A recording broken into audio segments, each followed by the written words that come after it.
The next step is going to be you guys getting involved, you guys taking some of these folks' ideas and helping run with them and help make them a reality. Because without your feedback and without your involvement, they're just ideas. It takes action and it takes movement to create reality. And that's exactly what our next speaker is talking about in Chestnuts and Nanocycles, The Rhythm of Feedback by Denny Abraham.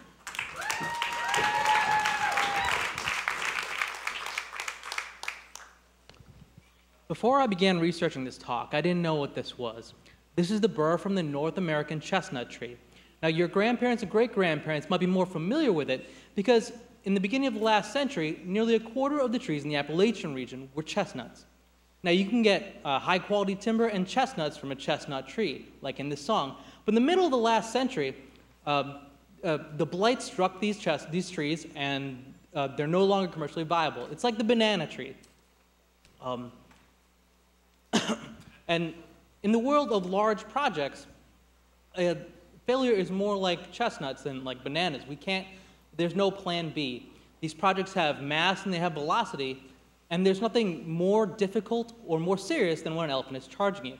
Now, you might be tempted to simply micromanage these projects in as thin slices as you can, but you can't make a forest out of collecting trees, and you can't make a cow out of a stack of steaks. Likewise, I'm not saying that large-scale project management is the solution. Consider the anecdote of the Cobra effect. The British Raj, or so the story goes, decided that they needed to cull the population of venomous cobras in India, so they offered a bounty. So naturally, the consequence was people started farming and breeding these snakes. When the Raj found out, they canceled the bounty. When the breeders and the farmers found out, they let go of the snakes, and the war then began. Now, I'm not saying, again, that it's impossible to manage, that there's no project complex enough that large-scale management doesn't work. Like, consider our generally useful space program. Consider, however, the Mars Planet Orbiter, which is now the Mars Planet Lander. So, in each case, we have to, you might say, Denny, it's a big world, we can't always foresee tragedy. I'm saying Mars is a big world, but we can prepare for these issues. And this was not an issue of the scale of feedback, it's an issue of the timeliness of feedback. And one particular instance I like talking about is ecology. Consider mesopredator release. Now, this goes back to when we first began our relationship with other predators. We consistently prefer to keep our kids and our animals safe by eliminating predators. But the consequence is their prey are also protected, and their prey have dangers of their own. More people die today from interactions with deer than from interactions with wolves. But the thing is, if we had known this since we started this process, it wouldn't have helped us. You can directly trace the success of, back then our sole goal was survival. You could directly trace the success of this goal by actually following the trail of the Holocene extinction.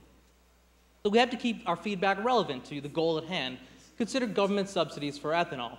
The goal was to improve the lifestyle of the average American, but in the course of their work, they raised food prices and the quality of life of numerous people, domestic and foreign, declined. So it's not an issue of whether or not you need large-scale feedback, or you need small-scale feedback, or you need just-in-time or predictive feedback. It's an issue of the granularity of feedback and how to figure out what fits for your business and when it fits. So we have to consider several things. We have to consider how we can scale our process to our risk and how we can fail fast. This is one of my favorite parts of software development. You need to, if you can establish a way to know the consequences of your decisions as they happen, you can reduce you can protect yourself from catastrophic failures. If you ship constantly, you're not going to be caught off guard. You're not going to be caught without real users having told you, hey, looks like we can't log in. It falls upon us to pay attention to the work we do.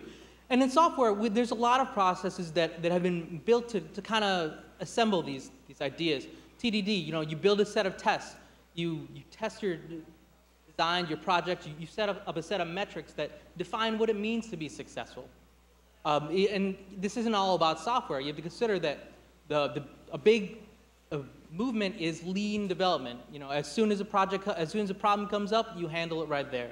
And this comes from Toyota, which comes indirectly again from supermarkets. And going back to monocultures, we're getting past that too. We now have varietals and heirloom varieties to avoid catastrophic failures of crops. So let's consider, and we can protect ourselves from collapse. So this is my dog. He's not relevant. He's not timely. He's not granular. None of his projects have succeeded. Don't hire my dog to manage your projects. Thanks for having me, and I hope you take feedback seriously.